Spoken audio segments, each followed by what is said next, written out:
Soalnya menurut gue ya, banyak tuh di Indo persepsi, oh lo keluar negeri karena lo nggak mampu di Indo, karena lo nggak bisa masuk PTN di Indo. Jadi menurut gue nggak harus gitu sih. Maksudnya di sini juga orang-orang punya struggle yang lain. Bukan berarti kuliah di Jerman itu jauh lebih mudah dari kuliah di Indo. Dan bukan berarti kuliah di Indo juga lebih mudah dari kuliah di Jerman. Jadi semua punya struggle masing-masing. Kalau untuk bahasa sendiri, gue dari kelas 11 semester 2 nggak salah. SMA kelas 2. Tapi itu nggak intensif, cuman sehari seminggu. 1, 2, 3, los geht's.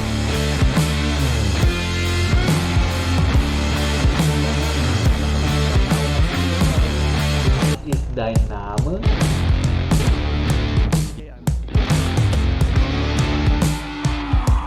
Oke, halo semuanya, herzlich willkommen to my kanal. Nama gue Damario Sujono. Di video ini gue akan ngebahas tentang program studium. Jadi buat kalian yang belum tahu, jadi di podcast ini gue mengangkat beberapa tema cara pergi ke Jerman. Salah satunya au pair, Ausbildung, FSJ, BFD, dan studium. Beberapa video sebelumnya gue udah ngebahas tentang FSJ, BFD, dan juga Ausbildung dan berbagai macam Ausbildung di bidang-bidang tertentu. Nah, spesifik untuk video ini gue akan ngebahas tentang studium di Jerman, dan kali ini gue punya kesempatan buat wawancara sama satu narasumber yang udah cukup lama di Jerman, kayaknya sesepuh di Jerman. Lumayan. Tapi kita akan ngegali kayak pengalaman dia apa dari awal dia di Indonesia sampai ke Jerman pakai program apa gitu loh. Langsung aja gue sambut narasumber kita, Afif. Ya, nama gue Afif. Gue kuliah di salah satu universitas di Stuttgart yang bernama Universitas Stuttgart. Mungkin untuk awal nih Viv ya, karena viewer gue juga banyak yang belum tahu, bisa tolong jelasin nggak kayak udah berapa lama tinggal di Jerman? Tadi kan lo bilang kan lo di Universitas Stuttgart ya. Nah, boleh tolong diceritain nggak ke teman-teman di sini kayak awal lo datang ke Jerman tuh pakai program apa, terus sekarang udah berapa lama tinggal di Jerman? Oke, jadi lumayan pelan-pelan ya. Jadi gue awal datang ke Jerman itu tahun 2016. Jadi lumayan lama, 8 tahun lalu. Dan gue lulus SMA tuh 2018 juga. 2016 juga. 2016 lulus 2016 lulus SMA, 2016 juga gue berangkat ke Jerman. Oh, oke. Jadi langsung. Dari Indonesia 2016 lulus langsung ke Jerman, itu pakai ngambil apa? Ngambil program apa? Jadi gue karena dulu kebetulan sangat awam ya dengan Jerman, jadi gue seperti layaknya banyak orang lainnya pakai agen di Indonesianya. Tapi gue bisa secara singkat jelasin prosesnya juga. Jadi gue lulus SMA 2016, kemudian hal yang dibutuhkan untuk kita itu pertama kali bahasa tentunya. Oke. Kita akan ngebahas lebih detail tentang ya persyaratan itu. Cuma pengen tahu kayak, oke berarti lu datang dari Indo ke Jerman pakai program studium berarti ya? Berarti kalau pakai agen studium apa? Jadi ada bisa ikut sprakurs dulu, atau gue itu jadi apply ke universitas di Karlsruhe waktu itu, buat dapat reference letter untuk bisa studcall. Karena kebetulan kurikulum gue kurikulum nasional, jadi kita butuh penyetaraan selayaknya kelas 13 gitu, dan untuk itu kita butuh reference letter untuk ke studcall. Makanya gue pakai itu. Oke, berarti di awal dari 2016 datang ke Jerman, ikut sprakurs dulu berarti ya? STK langsung? Waktu itu kebetulan langsung STK, jadi gue B1 sprakurs itu di Indonesia, full. Terus habis itu sambil menunggu untuk masuk studcall, gue sprakurs juga di Jerman, bentar doang, tapi cuma 2 minggu atau 3 minggu, terus langsung studcall. Oke, berarti lo udah persiapin bahasa Jerman sebelum lulus jatuhnya ya? Udah persiapin sampai B1, level B1, terus terbang ke Jerman, sembari nunggu ikut STK, 2 minggu ikut kelas bahasa Jerman lagi di sini. Kelas bahasa Jerman lagi di sini. Nah, buat teman-teman yang nggak tahu nih di sini nih, STK tuh apa sih? Jadi STK itu singkatan dari Student College. Itu singkatnya adalah kelas penyetaraan untuk kita mahasiswa-siswa Indonesia yang pakai kurikulum nasional. Jadi kurikulum dari pemerintah kelas 1 SD sampai kelas 12 SMA, kelas 3 SMA itu diwajibkan untuk ikut 1 tahun lagi Student College karena ijazah atau kelulusan SMA kita itu kebetulan masih belum diakui sama warga negara Jerman. Sama pemerintah Jerman juga belum diakui. Jadi kita butuh ikut studcall ini. Kecuali kalau misalnya lo SMA-nya pakai kurikulum IB misalnya. IB itu apa? IB itu International Baccalaureate yang buat sekolah-sekolah internasional. Nah itu biasanya mereka tidak perlu untuk studcall lagi, mereka langsung bisa studi. Itu jatuhnya berarti udah 100% setara sama pendidikan di Jerman ya? Iya, setara dengan SMA di Jerman. SMA di Jerman. Yeah. Oke. Oke, berarti STK. Nah, ini juga ada yang nanya nih, spesifik tentang STK nih. Kira-kira di STK itu lu belajar apa aja sih? Masih ingat ya? Masih. Jadi di STK tuh nggak kayak di SMA di Indo, di mana matkulnya tuh banyak banget. Di STK itu cuma 4 kebetulan waktu itu. Gua ada matematika, fisika, bahasa Jerman, dan kimia. Matematika, fisika, bahasa Jerman, sama kimia? Iya. Wah itu mata pelajaran yang Tapi itu tergantung lagi, mata pelajarannya tergantung dari stud call jenis apa yang lo ikutin. Nah, di sini ada beberapa macam stud call. Yang gue ikutin itu untuk jurusan teknik, jadi namanya tech course. Oke. Untuk teknik, tapi ada juga stud call yang M course itu buat medicine, buat jurusan psikologi juga bisa di situ. Ada jurusan W course. W course itu apa? W course itu lebih ke Wirtschaft, lebih ke ekonomi. Itu dia ikutnya W course. Nah itu matkulnya juga beda-beda lagi di stud callnya. Dan ada lagi G course itu untuk yang suka art juga ada. Oke. Ada juga guys. Ada G course. Ada juga S course itu yang untuk bahasa. Jadi ada 5. Ya nanti detailnya gue kasih di layar ini. Bakal muncul di mana-mana gitu. Oke, dari awal sendiri pas lo masuk ke STK lo udah tahu gitu. Oh gue pengen tech course gitu. Iya. Awalnya betul. berarti udah langsung dijurusin nih lo mau tech course, W course, S course, Y course atau apapun itu. Oke. Itu harus selaras dengan jurusan yang akan lo apply nanti pada saat masuk ke uni. Jadi nggak bisa lo nyebrang dari M course terus habis itu nanti jurusan uninya tech course atau apa. Iya, itu penting tuh. Jadi harus dipikirkan dari awal. Penting itu. Berarti dari awal udah harus tahu kalian tuh mau di jalur yang mana gitu. Karena yang gue tahu juga Jerman tuh sangat menjunjung tinggi dengan kelinearan pendidikan. Tuh, jadi sebisa mungkin yang kalian pilih di STK nanti bakal selinier sama di universitas kalian nanti yang akan mau kalian pelajari gitu, mau kalian datang. STK itu programnya berapa lama sih? Jadi ada beda-beda, ada yang 1 semester itu seperti kayak Axel di SMA Indo. Ada juga yang 1 tahun tapi lumrahnya sih 1 tahun ya. Jadi 1 tahun. 2 semester. Nah itu guys, jadi prosesnya Afif tuh dari awal STK, terus habis itu lulus STK, kemudian langsung masuk ke universitas mana? Universitas Stuttgart di sini. Oh Stuttgart. Tapi Iya. sebelumnya lo bisa tolong ceritain nggak kayak lo struggle-nya gimana sih apply ke banyak universitas, karena gue yakin gak cuma Stuttgart dong yang Iya. pilihan lo. Iya. Tapi sebenarnya jadi ada satu website namanya tudis-online.de. Itu di situ lo bisa cari tahu semua jurusan kuliah yang ada di Jerman, mau master, mau bachelor, Oke. mau mungkin doktorat juga ada di situ. Tapi lebih ke bachelor dan master sih. Mau jurusan medicine, mau jurusan teknik, mau jurusan bahasa, semuanya ada di situ. Dan dari situ kalian bisa cari tahu jurusan apa yang ada di Jerman, di universitas mana, startnya kapan, durasinya berapa lama, terus habis itu ada syarat masuknya atau enggak, ada tes tambahan atau enggak, kayak di podcast lo yang sama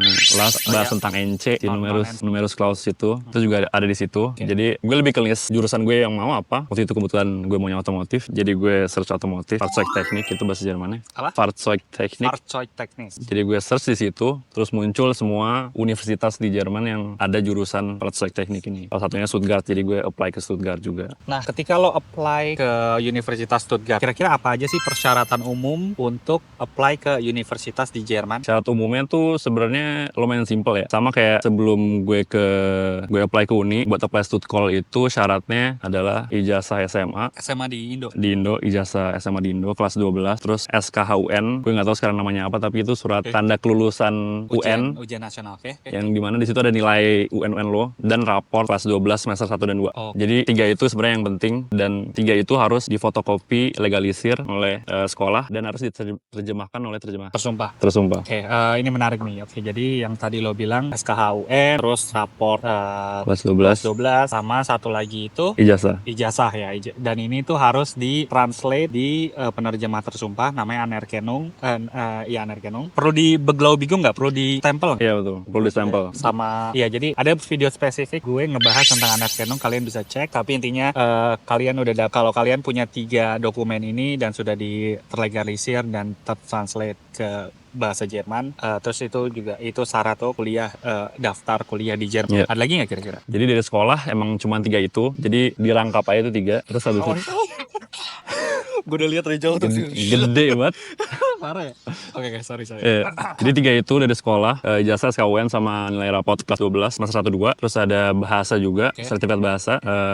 Waktu itu gue B1 buat apply visa, itu syarat juga wajib dari embassy-nya. Oke. Mungkin kalau sekarang untuk udah B2 tergantung juga. Ngomongin soal yang sertifikat ini nih, gue potong. Kan setelah lu lulus STK kan jatuhnya lu udah dapet kayak sertifikat yang setara C1 kan? Iya. Nah ini untuk dari SMA ke Stuttgart. Oh ini Jadi, persyaratan persyaratan dari SMA di Indonesia mau apply ke Stuttgart Iya. di Stuttgart di Jerman. di Jerman. Oke.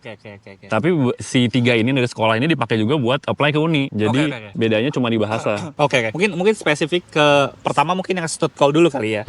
Kayak persyaratan apa aja, persyaratan umum untuk daftar Stuttgart di Jerman. Mungkin itu dulu kayak spesifik ke situ dulu kali ya. Jadi sebenarnya lu butuh 3 itu dari sekolah dan butuh sertifikat bahasa juga. Mungkin sekarang udah B2 minimal. Oke.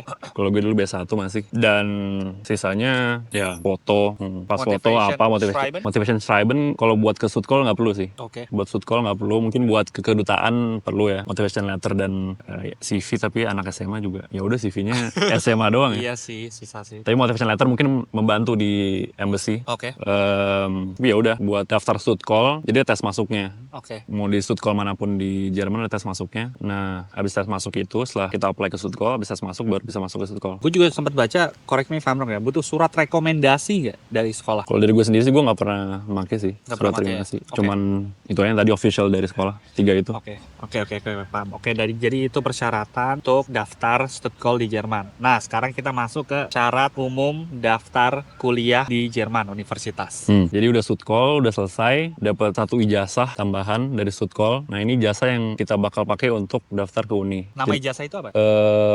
Jadi kita melakukan satu ujian namanya Feststellungsprüfung, semacam abitur, semacam UN tapi dari matkul yang 4 yang gue sebut tadi. Terus habis itu nilai itu akan dirata-ratakan sama nilai SKUN atau nilai UN Lodindo. Oh, oke. Jadi Related ya semua. iya. Jadi yang 3 kita sebut awal tadi tetap kita butuhin buat ke uni dari Stuttgart. Nah, nilai dari Stuttgart ini akan dirata-ratakan sama nilai dari SMA dari UN. Oke. Nah, nilai itu yang akan dipakai buat daftar ke UN ke uni. Uni di Jerman ya? Iya. Oke, menarik tuh guys. Jadi ya itu persyaratan dari awal kayak persyaratan umum ke Stuttgart, terus habis itu persyaratan umum daftar di Jerman. Nah, Sebenarnya nggak terlalu susah-susah amat sih ya, karena ya. persyaratannya nggak cuma yang gue dengar juga dari teman-teman gue banyak juga yang struggle di STK-nya juga sih. Oh ya. Iya karena mungkin kendala bahasanya juga kan Hmm. kurang begitu ya rajin lah belajar bahasanya gitu. Itu juga. Tapi kalau menyangkut dari persyaratan gue setuju sih kayak nggak terlalu Maksud ribet-ribet. doable banget kalau buat sendiri gitu. Nggak perlu agen sebenarnya. Bisa banget sebenarnya sendiri Oh gitu. kalau apply ya. Kalau apply STK. Apply STK juga bisa sendiri sebenarnya. Oh, oke.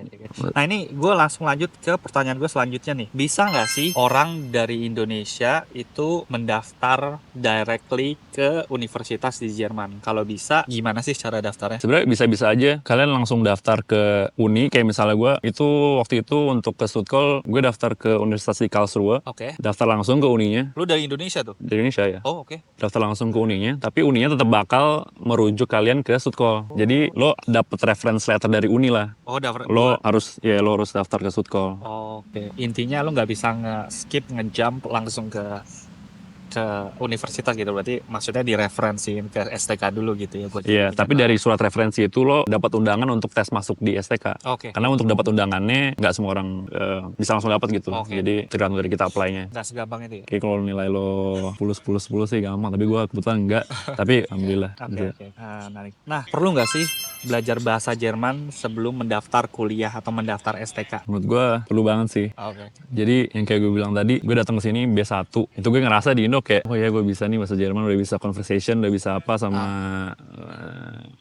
teman, sama guru di kelas. Pas kayak gue datang di sini 2 minggu pertama, Oke. nggak ngerti apa-apa. Bener-bener kayak karena logatnya beda. Kita ngomongnya di Indo sama, walaupun kalau misalnya di Gute bisa sama orang Jerman ya. Level juga gurunya ada beberapa yang Jerman, tapi tetap aja kondisi di sini beda. Ngomongnya lebih cepat apa. Jadi menurut gue perlu banget Perlu bahasa banget Jerman. ya. Paling nggak udah punya basic lah ya. Bisa survive, bisa belanja, atau bisa ke dokter gitu paling nggak. Iya, ya. dan mungkin secara psikis juga lo ngerasa lo pede gitu di sini untuk hidup. Kalau misal lo nggak belajar bahasa Jerman, lo kayak ngerasa asing, ngerasa nggak punya temen, nggak bisa berkomunikasi, lo ngerasa jadi sendiri, Setuju. depresi. Itu mungkin yang menurut gue bikin susah. Nah, berapa lama sih waktu yang dibutuhkan untuk mempersiapkan diri studi di Jerman? Kalau dari lo sendiri persiapannya berapa lama? Kalau untuk bahasa sendiri, gue dari kelas 11 semester 2 masalah. Oh. SMA kelas 2. Tapi itu nggak intensif, cuman sehari seminggu. Oke. Sekali seminggu, hari Sabtu.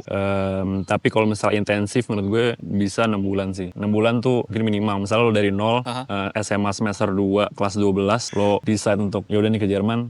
Menurut gue ya kira-kira 6 bulan lah. Masih doable ya? Masih 12 6 bulan. Oke. Dari nol sampai B1 atau B2 bisa 6 bulan. Wah, berarti persiapan lu udah matang banget ya dari kelas 11 gitu udah kayak oke, Jerman adalah tujuan negara gua. Enggak gitu. Dari dalam hati lu sendiri ya. Tapi gue sebenarnya pas SMA itu sempat ikut SBMPTN juga. Oke. SBMPTN yang tes masuk PTN. PTN, ya. Dan itu gue juga terima juga. Terima di? Waktu itu elektro di UI. Temennya Tapi orang nih. enggak, itu kebetulan aja. Terus habis itu ya Lu tapi pakai akhirnya ordal kan? gue bayar se-M. Oke. Tapi ya lo udah jadinya. memutuskan untuk ke Jerman gitu ya. Iya, soalnya menurut gua ya banyak tuh di Indo persepsi, oh lo keluar negeri karena lo nggak mampu di Indo, karena lo nggak bisa masuk PTN di Indo. Jadi menurut gue nggak harus gitu sih. Maksudnya di sini juga orang-orang punya struggle yang lain. Bukan berarti kuliah di Jerman itu jauh lebih mudah dari kuliah di Indo. Dan bukan berarti kuliah di Indo juga lebih mudah dari kuliah di Jerman. Jadi semua punya struggle masing-masing. Dan ya ada pro kontra lah kalau kalian kuliah di Indonesia sama kuliah di Jerman. Tapi ya kalau gue sih jujur ya, kode gue encourage orang-orang Indonesia atau teman-teman untuk coba dapat kesempatan atau cari kesempatan untuk kuliah di luar, dan khususnya di Jerman mungkin karena pertama Jerman kan salah satu negara yang paling unggul di Eropa kan, salah satu juga ini menjadi menurut gue kayak pintu masuk lah untuk ke dunia internasional. Dan di video konten-konten gue udah ngasih berbagai cara untuk bisa pergi ke Jerman, dan gue berharap ya video-video ini bisa ngebantu kalian untuk membuka paling nggak wawasan kalian. Oh, ada nih satu negara yang cocok untuk karir dan studi, yaitu Jerman. Nah, Viv, kalau menurut lu sendiri nih, Viv, mungkin dari teman-teman sini banyak juga yang masih SMA, yang masih bingung kayak gua nanti mau studi apa ya? Kira-kira ada tips nggak kayak bagaimana cara memilih program studi yang sesuai dengan minat dan passion di Jerman? Kalau menurut gue mungkin bisa dari tes minat dan bakat pas SMA. Itu bisa juga, jadi lo bisa ketahuan lo excel di bidang apa, lo sukanya bidang apa, di tes minat bakat. Terus mungkin dari orang tua atau dari saudara-saudara juga bisa tuh.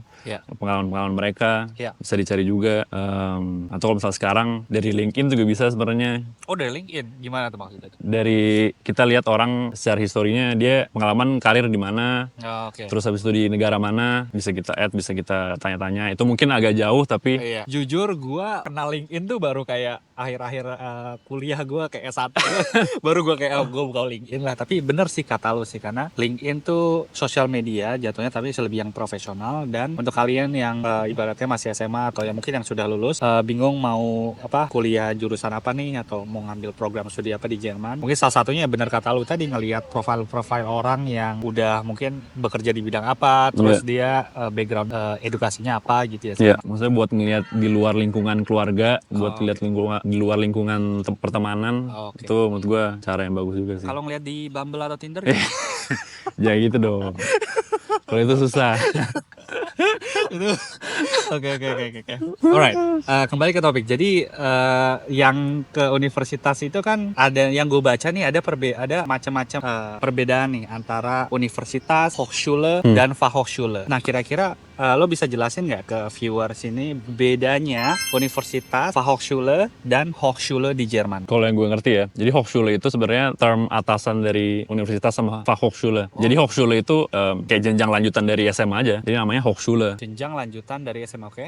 Mau itu di Fachhochschule, mau itu di universitas, itu tetap namanya Hochschule.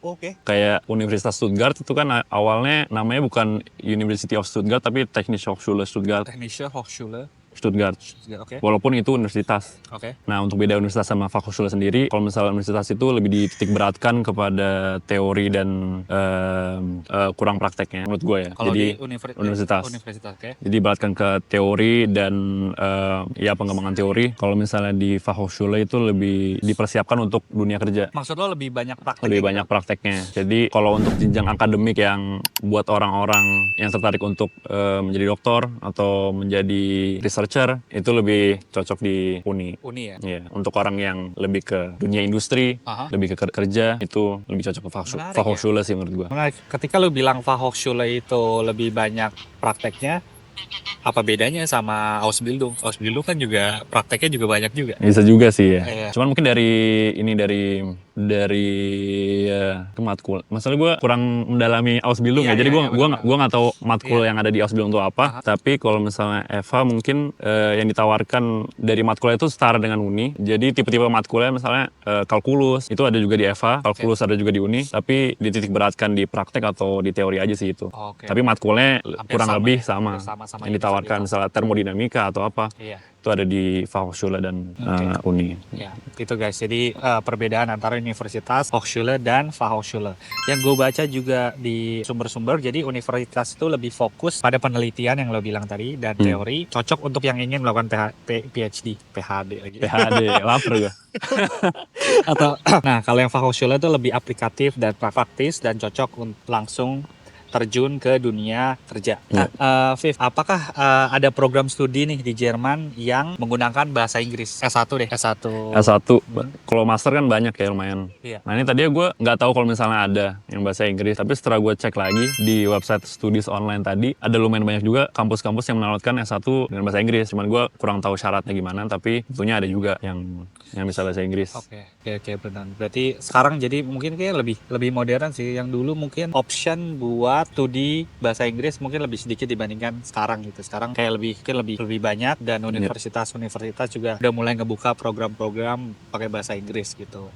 Salah satu option buat kalian juga kalau emang ngerasa kayak gue pengen pergi ke Jerman tapi pakai bahasa Inggris, bisa juga ada kesempatannya. Tapi kalau dari kita sendiri sih encourage untuk pakai bahasa Jerman ya, karena supaya kalian lebih gampang juga nanti buat belajar Jermannya, terus udah biar gampang lah hidup di sini. Di dunia kerja juga kayaknya kalau dari pengalaman lu penting banget ya Jerman ya. Penting. Walaupun gua itu kerjanya kayak 70% tuh Inggris, 30%-nya Jerman, tapi ya kembali lagi untuk berinteraksi dengan kolega kan pakainya bahasa Jerman. Untuk apapun juga presentasi juga kadang kalau gue presentasi sama orang Jerman juga dia pengennya pakai bahasa Jerman lah, at least nyobain gitu. Ya itu penting. Misalnya lo mikir ke depan, mungkin kalau lo mikir, ngapain bahasa Jerman kan kalau orang-orang sekarang bisa bahasa Inggris. Tapi kalau misalnya di dunia kerja yang menurut gue penting, lo nggak cuma komunikasi sama kolega-kolega lo yang di kantor, yang di ruangan, tapi lo juga harus bisa komunikasi sama orang-orang yang di pabrik misalnya, orang-orang yang misalnya buruh, misalnya di bagian produksi. Nah itu dikit kesempatan mereka bisa bahasa Inggris, jadi nggak bisa lo bisa cuma pakai bahasa Inggris doang, harus pakai bahasa Jerman juga. Ngomongin soal biaya dan pendanaan di Jerman, berapa sih biaya kuliah dan biaya hidup di Jerman? Ini yang banyak agen di Indonesia lumayan gencar mengiklankan adalah Jerman itu gratis kan. Iya. Sebenarnya bukan gratis tapi emang biayanya lumayan minim kalau misalnya dibandingkan dengan negara-negara tetangga, misalnya di UK atau di US, memang satu semesternya itu bayar lumayan kecil. Jadi kalian sebenarnya cuma harus bayar Studienbeitrag, itu uang UKT, mungkin kalau di Indo ya, UKT di Indo, uang biaya semester itu sekitar tergantung universitas ya, sekitar 200 sampai 400 euro. Itu mungkin sekitar 3,4 sampai 5 jutaan kali ya, 5,5. Sekitar segitu, kecuali kebetulan di Baden-Württemberg, salah satu negara bagian Jerman, itu dia mengharuskan untuk bayar on top dari Studienbeitrag tadi sekitar 1.500-an euro per semester. Khusus buat Stuttgart ini ya 1.400, 1.500. Jadi 1.500. yang tadi 200 sampai 400 itu plus 1.500. Oh, 1.500 itu apanya? Itu hanya untuk mahasiswa-mahasiswa yang bukan berasal dari Eropa. Bukan berasal dari Eropa ya. Ya ini, dan itu mungkin kebijakan khusus di Universitas Stuttgart ya. Maksudnya di Universitas di lain. negara bagian sini. Jadi emang spesifik sekali sih. Jadi nggak di kampus-kampus lain nggak ada si 1.500 ini. Jadi emang benar murah sih kalau misalnya dipikir-pikir ya, dibanding kuliah di Indo juga. Yang tadi 1.500 lo itu berarti itu per semester berarti? Iya, per tahun? Per semester. Mulainya dari 2017. Pas banget pas gua masuk sini. Sial banget itu. Iya. Jadi tambahin 1.500. Oke, berarti iya benar sih. Jadi yang tadi semester Beitrag, semester Beitrag itu yang antara 200 sampai 400, itu kemungkinan hampir di semua Bundes atau semua kota, universitas kita harus bayar itu. Terus habis itu tergantung dari regionnya, khusus buat di Stuttgart ada biaya tambahan 1.500 per semester gitu untuk warga negara atau student yang bukan dari EU. Ngomongin soal biaya hidup juga nih, Viv. Lu per bulan tuh butuh biaya hidup berapa sih? Per bulan. Ini balik lagi tergantung kota-kota ya. Iya, benar. Tergantung mau aman atau nyaman menurut gue ya. Kalau misalnya kebetulan di Stuttgart, ini sebenarnya range harganya itu tergantung dari rumah, tergantung dari berapa lo sewa kamar. Kebetulan di Stuttgart range antara 300 sampai 450 untuk rumah doang ya. Menurut gue amannya sekitar 750 sih. Amannya ya, 750 per bulan ya. Kalau nyaman mungkin 950 ke atas itu nyaman, tapi amannya 750 sih. Karena lo selain bayar rumah harus bayar asuransi juga, asuransi kesehatan 125 itu wajib untuk student. Ya. Jadi 450 tambah 125 udah 575 euro, ditambah lo punya HP buat pulsa apa sama groceries buat makanan. Menurut gue 750 sih. Menurut gue aman untuk di Stuttgart. Dan itu kalau kalian student, gue tambahin banyak potongan-potongan harga untuk student gitu. Jadi contohnya kayak transportasi, lo gratis kan ya transportasi? Nah, gue bayar 30 Pakai per. student card. Enggak, bayar lagi. Oh, gitu. Kebetulan di Stuttgart bayar lagi. Kebetulan bayar lagi ya. Iya. Karena masalahnya waktu gue di Magdeburg waktu itu, gue kalau misalnya udah punya kartu student, gue udah nggak bayar lagi. Buat tram atau bus nggak bayar. Nggak langsung ya? Iya, langsung. Dari kartunya. Gitu. Ya, again kembali lagi, tapi 750 itu udah aman. 750 Menurut gue sih, euro. aman. Gitu. Nah, Pip, apakah universitas di Jerman itu menawarkan beasiswa untuk mahasiswa internasional, Pip? Menurut gue kalau master sih seperti kalian tahu udah banyak ya, ada LPDP, ada DAAD, ada banyak internasional ya. Tapi kalau misalnya untuk bachelor itu lebih dikit sih menurut gue. Paling yang gue tahu adalah Deutschland Stipendium. Oh, oke. Terus stipendium dari ya public private dari Jerman. Lo bisa apply di situ, terus lo bisa dapat sekitar 300 euro per bulan. Oh, oke. Yang gue lihat ya, yang gue research. Jadi itu sih kayaknya. Yang gue tahu mungkin di luar sana banyak, tapi yang gue tahu official itu si Deutschland Stipendium. Sempat dengar DAAD nggak? DAAD. Untuk S1 ada nggak untuk sih DAAD? S1, gue nggak pernah dengar sih. Nggak pernah dengar ya? Mungkin gue belum riset atau belum apa, Iya. tapi Karena ada video-video sebelumnya yang sama Las itu satu narasumber dia itu DAAD dari Indonesia master, tapi dia ngambil program pakai beasiswa DAAD. Nah itu yang S2. S1 gue pengen tahu sih itu gimana. Nanti coba gue cek deh S1. Pip, kira-kira ngomongin soal visa nih dan legalitas, kira-kira bagaimana cara mendapatkan visa pelajar di Jerman sih? Untuk visa pelajar, mungkin kalau misalnya tarik balik ke dari gue awal masuk Jerman, itu pakai visa, lumrahnya adalah visa sekolah bahasa. Pada saat STK itu ya? Sebelum STK. Sebelum Jadi STK, dari Indo mau berangkat nih naik pesawat, itu pakai visa sekolah bahasa lumrahnya. Oke. Karena 3 bulan biasanya dikasihnya sama embassy. Oke. Nah dari situ lo apply, maksudnya tes di Stuttgart, dapat Stuttgart, nah lo ganti ke visa Stuttgart. Jadi visa bahasa dulu 3 bulan, terus visa Stuttgart 1 tahun atau 6 bulan, terus lo dapat uni, baru visa uni. Oke, berarti jatuhnya lu ada 3 kali perubahan visa dong ya? Iya. Visa bahasa, visa Stuttgart, sama visa pelajar beneran dong. Visa pelajar ya, ada 3. Oke, mungkin yang pertama dulu kita coba breakdown satu-satu yang visa bahasa itu. Itu 3 bulan tadi kata lo kan? Itu yang ngeluarin berarti si embassy di Indonesia. Iya. Kemudian lo kalau udah dapat Stuttgart ganti visa Visa Stuttgart. Stuttgart. Nah, visa Stuttgart itu lo persyaratannya apa aja? Dokumen apa aja? Lo termatrikulasi di salah satu Stuttgart di Jerman sih. Itu aja? Itu aja sih. Oh.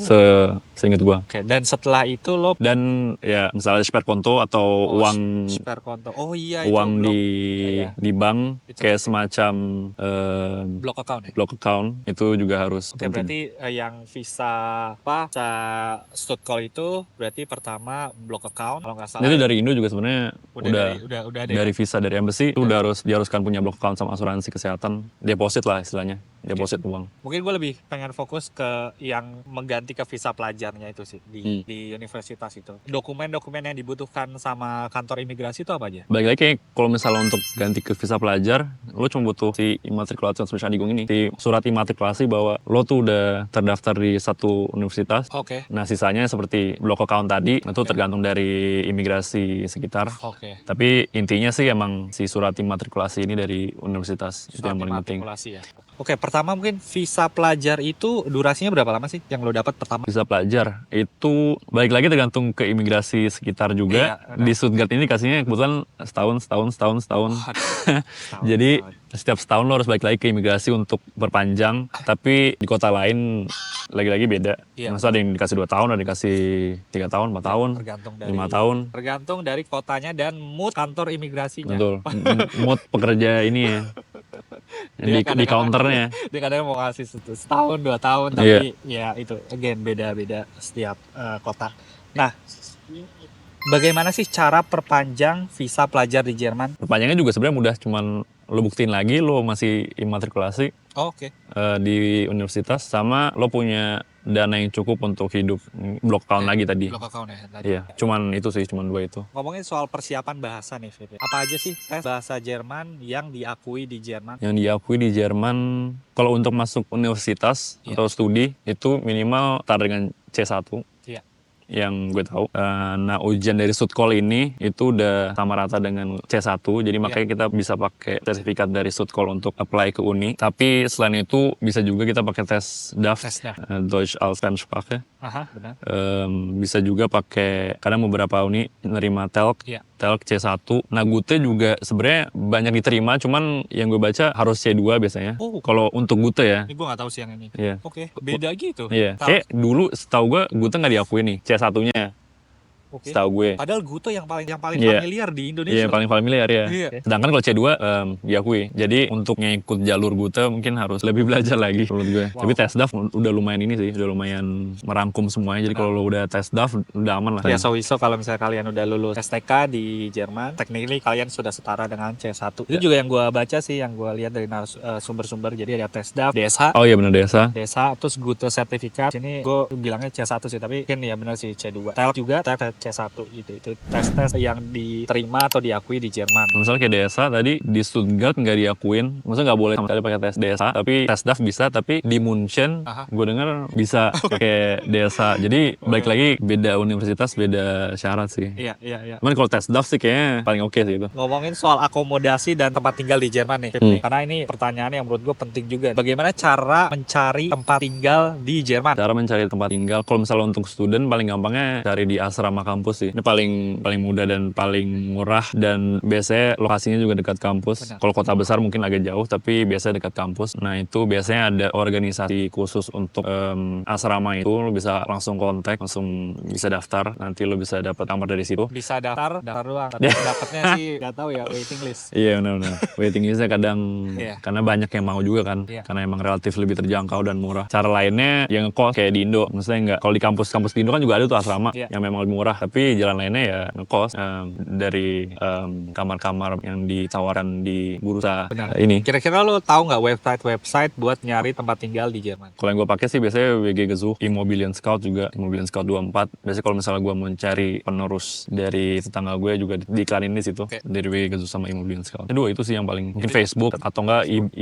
eBay Kleinanzeigen Iya. juga bisa. Tapi sama dari teman dari komunitas-komunitas Indo biasa juga nawarin. Itu juga sih yang gue baca juga, yang tadi lo bilang, dan salah satu websitenya kalian bisa cari di WG Gesuch atau di Studentenwerk di universitas, atau di DAD Housing juga. Itu pilihannya yang meliputi asrama atau shared apartment atau wohnung WG atau studio gitu. Jadi kalian bisa pilih. Dan setiap pilihannya itu harganya pasti beda-beda. Tapi ada lagi sebenarnya yang lebih murah daripada asrama, namanya Verbindung. Oh, gue nggak tahu apaan. Jadi Verbindung itu lo daftar di satu komunitas, di satu organisasi yang tinggal di satu rumah dalam bersamaan. Oke. Itu satu rumah itu bisa lebih dari 10 orang, lebih dari 10 student juga. Maksudnya semua orang pelajar juga, dan itu beneran sangat murah. Ini temen gue 160 euro di Stuttgart. What? 160. 160 euro buat 1 bulan di Stuttgart. Ikut Itu udah Verbindung. termasuk listrik. Udah. Waduh, 160. guys. Tapi ada- Indo kayak lebih mahal deh. 160 tuh 3 jutaan, 3 juta. Ya. Nah, tapi dengan catch, lo harus ikut aktif dalam organisasi tersebut. Jadi ada meeting, ada misalnya jalan-jalan kemana, atau olahraga, nah lo harus ikut. Dan itu ada struktur organisasi juga, tapi emang murah sih Verbindung itu. Nah, yang lo tahu nih di Jerman sendiri nih, masih ngomongin soal tempat tinggal nih. Kira-kira tempat tinggal yang tersedia untuk mahasiswa Jerman tuh apa aja sih? Masih Jerman, satu asrama tadi, Iya. terus itu ada tadi Verbindung, Iya. 2. Terus ada kamar kos yang lo share sama orang lain, itu namanya WG, Iya. Wohngemeinschaft.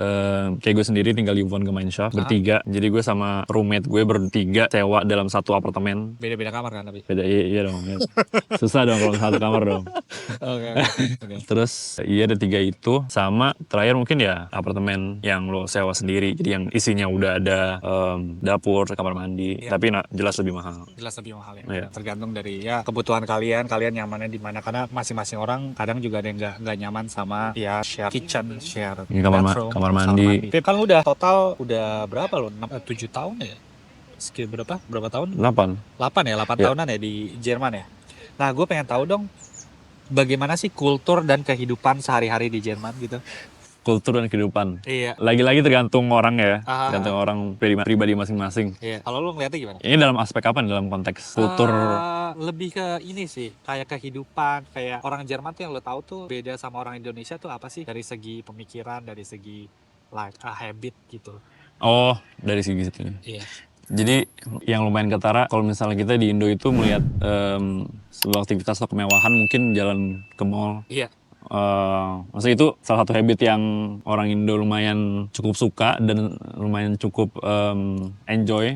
Termasuk gue juga sih. Nah ya, maksudnya buat refreshing apa itu pasti ke mall, lihat-lihat walaupun nggak harus beli, tapi cafe hopping juga di Indo. Tapi kalau misalnya di sini teman-teman gue lebih ke outdoor activity sih. Jadi mereka sepeda atau mereka ski paling lumrah sih. Mungkin kalau misalnya sekarang di Indonesia golf apa, di sini lebih ke ski. Jadi mereka lebih ngincar ke aktivitas-aktivitas yang dilakuin di luar gitu, bukan di dalam. bukan di dalam. Ada juga yang gamer atau apa, jadi di kamar, tapi mereka lebih mementingkan aktivitas-aktivitas outdoor sih menurut gue. Ada hal yang lo nggak suka nggak sama kultur di Jerman yang lo ngerasa kayak ini bukan gua nih, gua nggak bisa nih kayak gitu.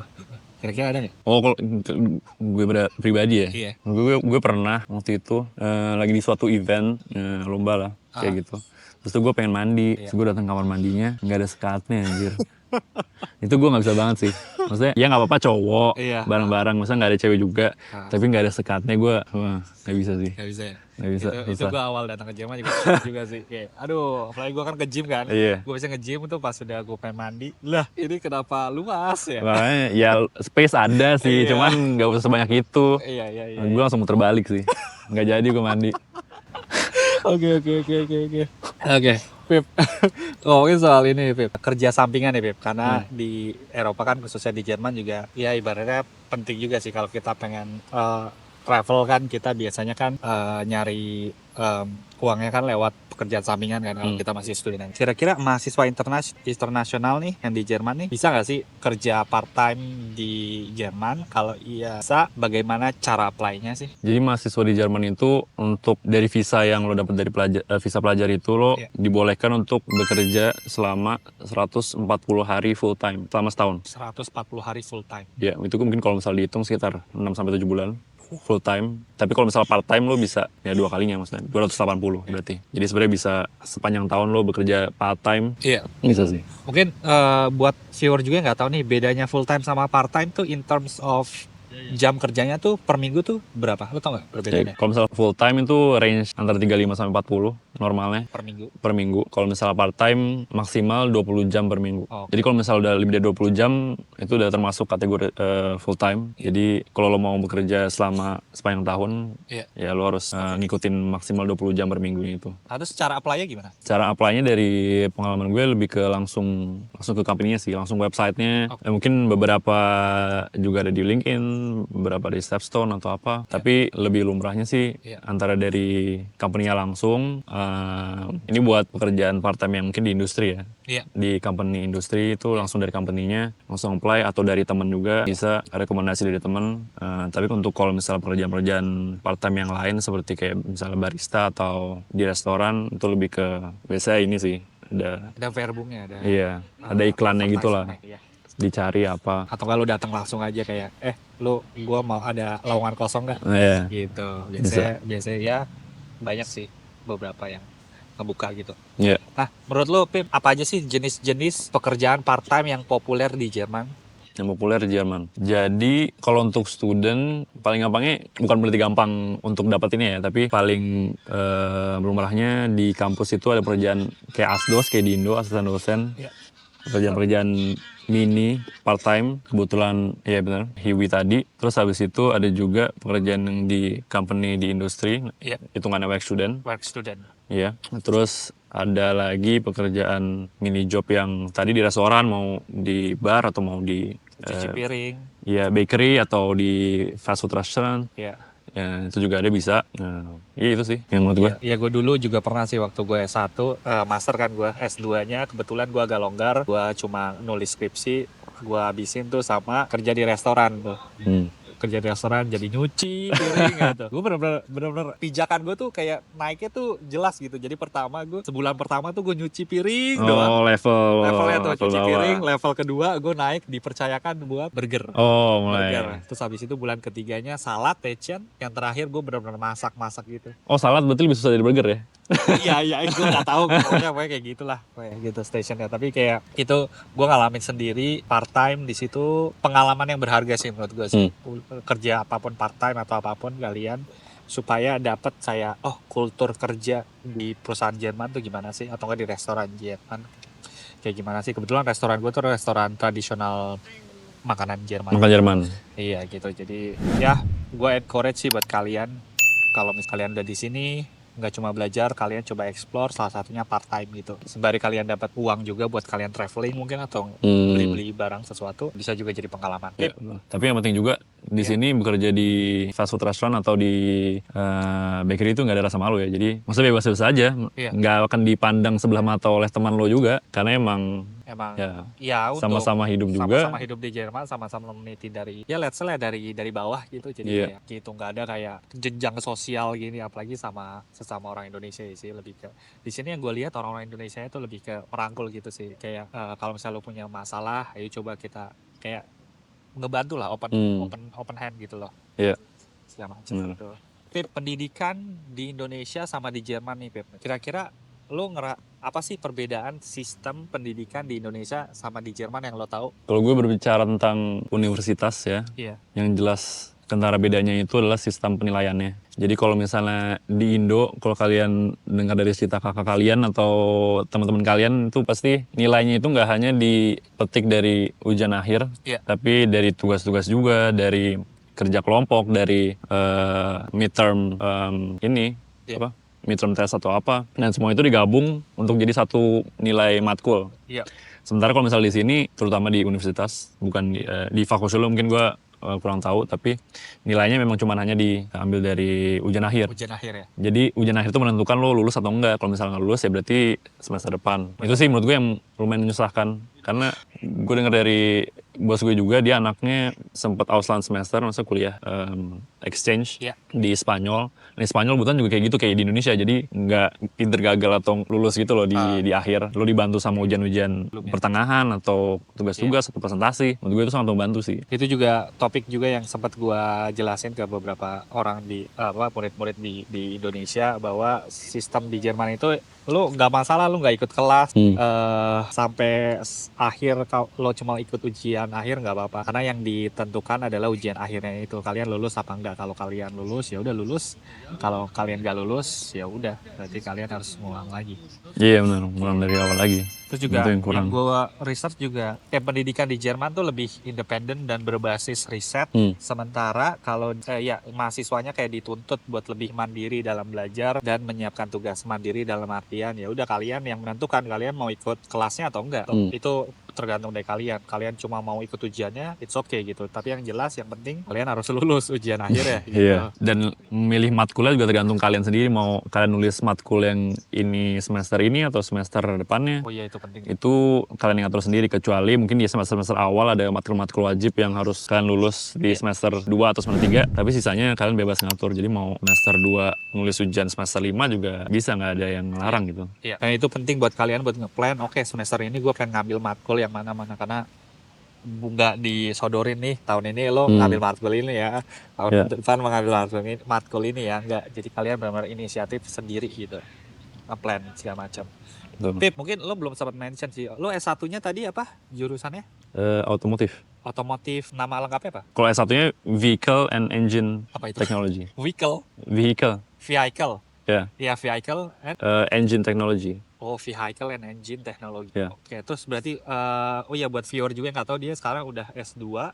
Nah, S2-nya itu ngambil jurusan otomotif juga, tapi sekarang namanya Automotive Engineering. Oh, otomotif. Tapi sebenarnya sama aja jurusannya. Oh, oke. S1-nya Vehicle and Engine Technology. S2-nya Terus keduanya Automotive Engineering. Automotive Engineering gitu. Jadi benar-benar spesialis otomotif nih guys nih kalian. Nggak gitu. Ya. Nggak, tapi gue jujur gue beruntung gue bisa kenal sama lo, Pip. Kenapa? Karena ya gue suka otomotif tapi otak gue nggak nyampe buat studi di bagian otomotif gitu. Nah, otak gue juga nggak nyampe buat studi bagian lu, sama aja. Gitu ya. Rata jadi. Iya tapi ya gue suka otomotif dan menurut gue ya Jerman kan sekarang kan salah satu negara yang sampai saat ini masih bagus lah di bidang otomotif ya. Hopefully in the next decade masih ya. Hopefully. Ya. Nah Pip, setelah lu lulus nanti S2 nih Pip ya. Gue pengen ngomongin soal ijazah sih Pip. Kayak apakah ijazah dari Universitas Jerman itu diakui di Indonesia? Menurut lu diakui nggak? Kalau menurut gue diakui dengan catatan kalau misalnya di Indonesia banyak tes-tes tambahan lagi mungkin untuk pekerjaan-pekerjaan tertentu. Contoh gampangnya CPNS misalnya untuk Pegawai negeri. pegawai negeri. Tapi seharusnya sih diakui. Oke. In general sih diakui. Iya. Diakui. Setelah lo lulus nanti nih Pip ya, hopefully kapan Pip? Kira-kira Pip? Hopefully Oktober tahun depan. Oktober tahun depan ya. Hopefully. Kira-kira what's your plan sih Pip? Apa yang akan lo lakukan setelah lo lulus nanti S2 Automotive Engineering Master di Jerman? Ada plan buat balik ke Indo nggak? Untuk liburan mungkin ya balik ke Indo, tapi untuk plan kerja sih plannya untuk stay di sini dulu.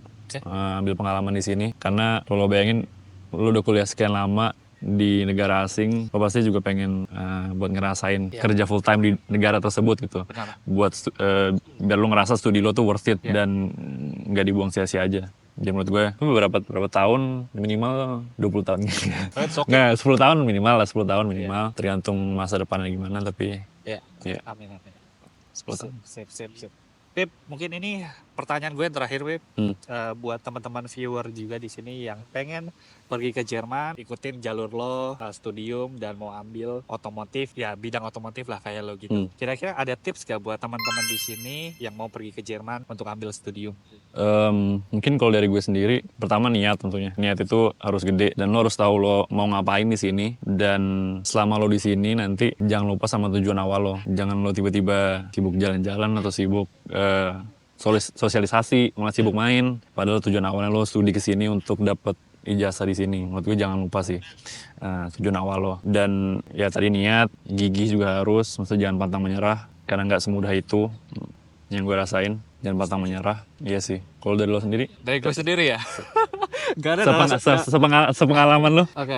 Kalau misalnya dari gue sendiri, ya tadi sih benar kata lo yang kayak jangan lupa sama tujuan awal. Karena jujur studi di Jerman ini lo ditempa sih untuk hidup mandiri. Karena basically lu keluar dari comfort zone lu kan di Indonesia kan. Jadi semuanya apa-apa sendiri. Jadi banyak sekali distraction yang bakal terjadi gitu. Tapi bener kata lu kembali lagi ke tujuan awal lu ke Jerman sini apa. Gua tujuan awal ke Jerman ini awal lulus S2 gua dan punya kesempatan buat kerja pengalaman di sini gitu. Dan alhamdulillah gue punya kesempatan itu. Gitu.